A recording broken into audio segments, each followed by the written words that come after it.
All right, hello and welcome everyone. Baro is back, so let's talk about what he's got. But before we do that, let's talk about this UI a little bit, because I want to talk about how the new UI screens, many of them, are a strict downgrade from what we had before in terms of functionality. So, as we can see, this new screen here, it looks very nice. I really love how it looks. The customizable themes are fantastic, and even though you can't hear it, I do very much love the new sound design of the menu. However, this menu represents a decrease in information given to the player in a way that makes this menu more accessible and easy to navigate. To get the prices and names of each of the items on this screen, besides the mods, of course, because it's printed on the mod itself, you need to hover over every single item individually. That sucks, especially on consoles. Whenever this UI gets to console, that is going to blow balls. Because if we look at console, which still has the old UI, each item is represented as well as you could possibly imagine it to. Like, you could see the price in both ducats and credits, and the name of the thing. So if you look at the Prisma skin for the Lizette, it's a Lizette Prisma skin, and it costs like the 120 ducats and the 150,000 credits. It's incredibly readable, and I don't need to do anything else but open the menu, and then I immediately have that information. So, my suggestion to DE would be to just remove 2 items from this row, and then like maybe remove the bottom row and make it like a 4x3 and give us all the information back. And honestly, there's enough room here that you could probably finagle it to make it a 4x4 and still give us all the information. I think that would be significantly better, because in so many ways this UI is an upgrade, but if we lose like information in a way that is like easy to access and just makes the menus more of a pain in the ass, it doesn't matter how fancy they look, because making the menus more of a pain in the ass is bad. That's just bad UX. That's just how that works. So anyway, with that, I'm going to add all the information back that we need to assess this inventory. Now let's talk about it. So first and foremost is the Katir Atmos Oculus. This is very much like the other operator cosmetic that is available for Platinum. However, you can get this one just for ducats. It is like a visor dealio. It's very simple. I'm not even going to bother to show it. It's like very much the image represented on screen, and that is kind of overpriced in ducats. I would say it's pretty expensive in terms of the ducats, but the credit value is like not that high. With that, we have something that is definitely worth the ducats, which is primed continuity. Primed continuity is amazing. You use it on so many Warframes.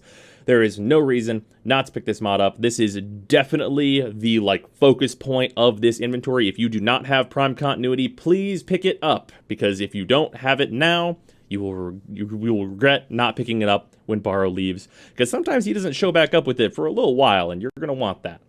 Besides that, we have the dual stat heat mods. Those are not worth buying. Just farm them from spy missions. Their drop rates are not even low.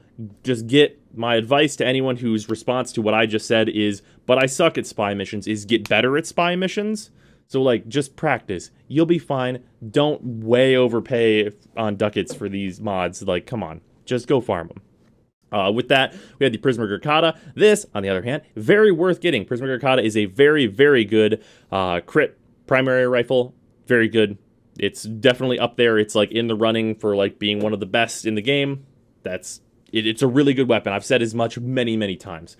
Then we have the Twin Gurkata Towson skin. The thing about this skin is that it does give you 2 skins in actuality. It gives you the Twin Gurkata skin and the single Gurkata Towson skin, so you can use that on the Prisma Gurkata, for anyone that was not aware. And the Prismaskana. Prismaskana is a fine weapon. It has like the main issue that a lot of melee weapons have, which is that they're just too short to really compete with other weapons, like say, I don't know, the Guandao and stuff like that. So even having like an augment and all that, this weapon is good, and you're going to be able to do content with it, and the augment certainly helps it.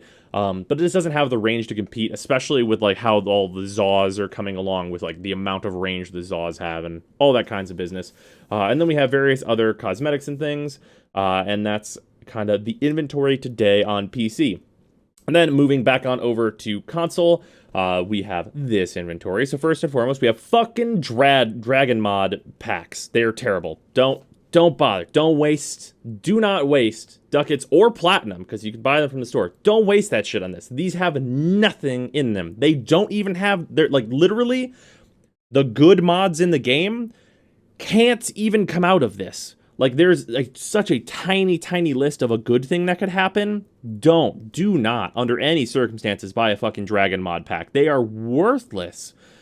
So yeah, don't do that. Lizette Prisma skin, I've said it a million times. All of the ship Prisma skins are fantastic, so do that if you are looking to use your Lizette more, of course. Then the Piracy Gatra, very cheap, looks real nice, I think. The Katir armor set, yeah, the whole thing. Yep. That armor set, I think, is great. That's probably the best, like, super free-to-play friendly armor set in the game, I would probably say, so that's fantastic. Raza Sindana, I'm personally not a huge fan of, but it does look nice for those that are into that. Viper Wraith, that's mastery fodder. If you're looking to get some mastery, you can get a Viper Wraith, so that's outstanding. Then in addition to that, we have the Prova Vandal, so if you're looking to get even more MR, that is available. And then we have Collision Force, Full Contact, Crash Course, and Pummel. These are all of the Impact mods. Honestly, just farm these from the Eidolons. None of these mods are that important besides the melee one if you're going to build an Atlas stat stick, but if you're at the point where you can get Atlas, you're probably pretty much able to fight Eidolons, so probably just farm them instead because you're going to need to farm them anyway for a bunch of various other items that you probably want. So yeah, and then Primed Heavy Trauma goes down that same route of, like, this is fine, but it's really only for the Atlas stat stick, so you'll buy it for that. And then we have the Corrupted Heavy Gunner Spectres. These are absolutely fucking worthless, so you can waste ducats on those if you are into that. So yeah, that is the Baro inventory for today. I'm sorry for anyone that did not want me to spend time on talking about the UI change, but I do think that it is a minor downgrade that could be easily remedied by DE in just giving us the information we had before back, and then this would be a complete upgrade. So yeah, that is Baro for today. I hope you guys enjoyed this video. I am streaming today for those of you that want to get today's Twitch drop, which is the Operator Diadem. So come hang out and nab that, and I will hopefully see you all there. Later, everyone.